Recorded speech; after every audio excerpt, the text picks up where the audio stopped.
Le ministre de l'Intérieur,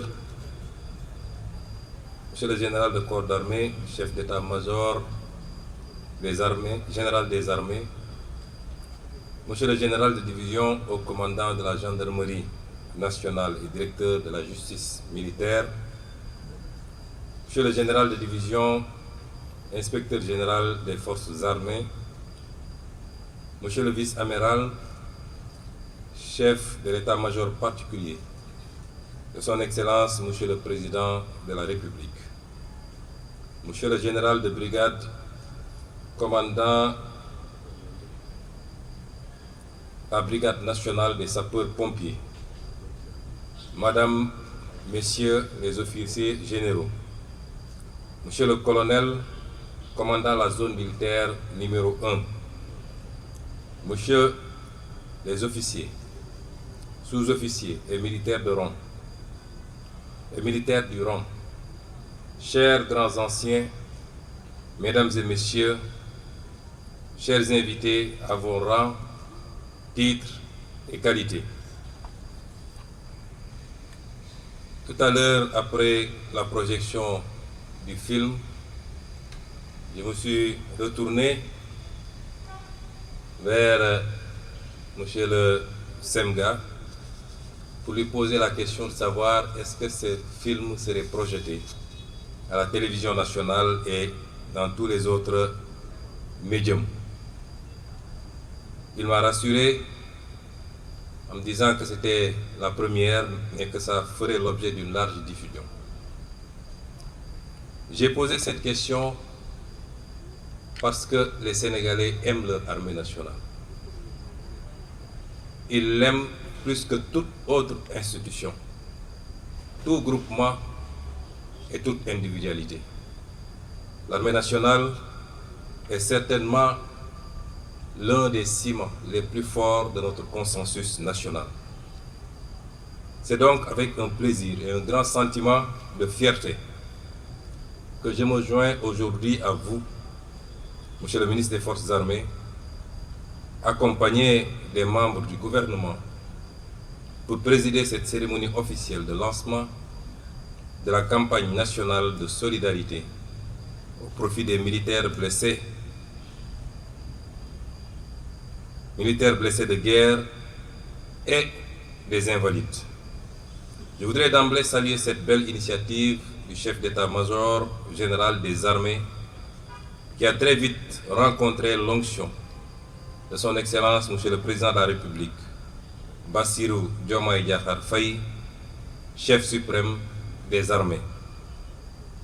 En effet, cette activité majeure qui nous réunit aujourd'hui est au cœur de sa vision et de l'engagement du gouvernement au service de nos concitoyens.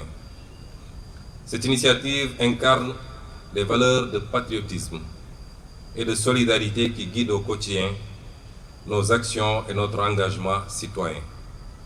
En vérité, elle est un événement national traduisant la reconnaissance de la nation toute entière envers ces dignes filles et fils qui, aujourd'hui, sont blessés ou malades en défendant la patrie.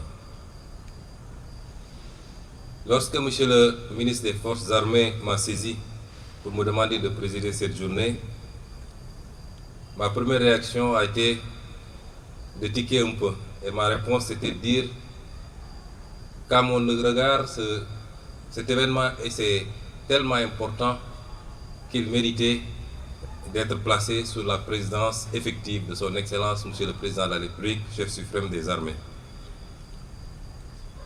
C'est vous dire donc que les blessés en opération et les militaires mutilés de guerre nous rappellent, si besoin en était, le véritable sens de l'engagement patriotique.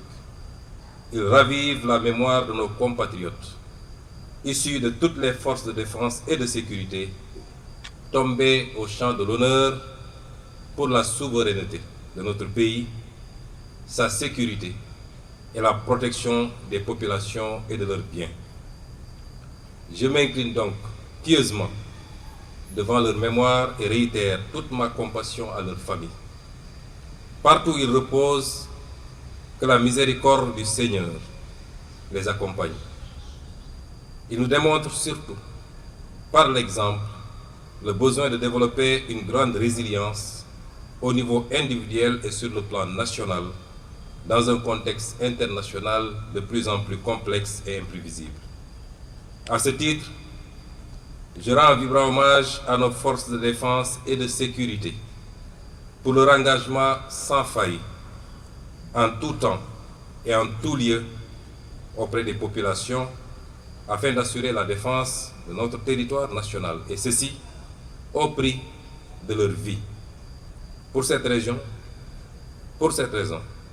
je voudrais ici les citer en exemple pour notre jeunesse. Ma présence parmi vous montre à suffisance la volonté du chef suprême des armées et du gouvernement d'être davantage plus près de ses filles et fils de la nation et de leurs familles. Je salue l'effort au quotidien des armées dont les actions viennent s'adjoindre aux mesures déjà prises par le gouvernement pour la revalorisation des pensions d'invalidité, la modernisation du mécanisme de la prise en charge médicale et l'octroi de logements pour les décédés en opération. Au demeurant, cette nouvelle initiative offre à ces valeureux djambars l'opportunité de poursuivre leur contribution au développement économique et social de notre pays. C'est pourquoi je me félicite de l'approche transparente et pragmatique d'identification de projets structurants par les concernés eux-mêmes en relation avec les experts de l'Agence pour la réinsertion sociale des militaires. Dans cette perspective, je vous invite, chers djambars, à vous organiser autour d'une entité fédératrice et à vous engager pour un emploi optimal des ressources qui seront mobilisées. Au-delà de l'autonomie procurée, cette démarche vous offre l'opportunité de vous insérer dans l'environnement économique actuel et à jouer votre rôle en parfaite harmonie avec les initiatives gouvernementales. Je puis vous assurer du soutien indéfectible du chef suprême des armées et à tous les services du gouvernement dans la mise en œuvre de cette belle initiative. Au-delà de la volonté du Dello Njukkal, signe de reconnaissance des sacrifices que vous avez consentis, cet élan de solidarité est une manifestation de la communion armée-nation, notion très chère à son Excellence le Président de la République. Et les armées auront constaté que depuis l'avènement de son Excellence à la magistrature suprême, rien quasiment ne se fait dans ce pays sans l'implication directe des armées.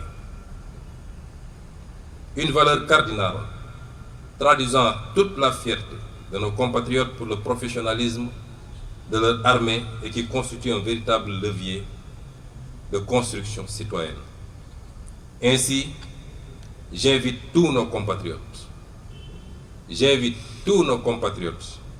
en commençant par les membres du gouvernement et tous ceux qui sont investis d'une responsabilité, à se joindre aux armées pour soutenir nos djambars frappés d'invalidité dans le financement de projets viables et durables. Je réitère mes félicitations et encouragements au ministre des Forces armées, au chef d'état-major général des armées et à tous les acteurs impliqués dans l'organisation de cet événement important. Je remercie également les partenaires qui se sont déjà manifestés en donnant l'exemple pour accompagner cette cause nationale. Sur ce, tout en vous souhaitant un succès éclatant, je déclare ouverte la campagne nationale de solidarité Dello Njukkal aux militaires blessés en opération et mutilés de guerre. Soyons tous solidaires de nos djambars. Je vous remercie de votre aimable attention. On nous tue, on ne nous déshonore pas.